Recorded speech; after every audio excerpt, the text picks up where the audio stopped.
Attach the bridle straps to the corresponding attachment points on the KED Pro. Red bridle straps attach to the sides and the blue strap attaches to the centre of the KED Pro behind the patient's head. You'll also need to adjust the bridle straps so that they're all evenly tensioned.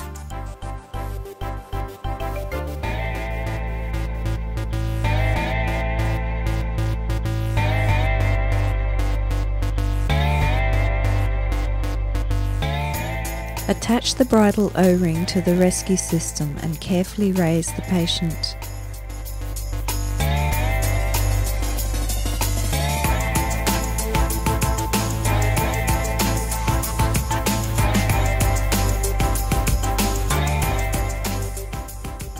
At the start of the lift, you may need to adjust individual bridle straps to ensure that all three straps are evenly tensioned.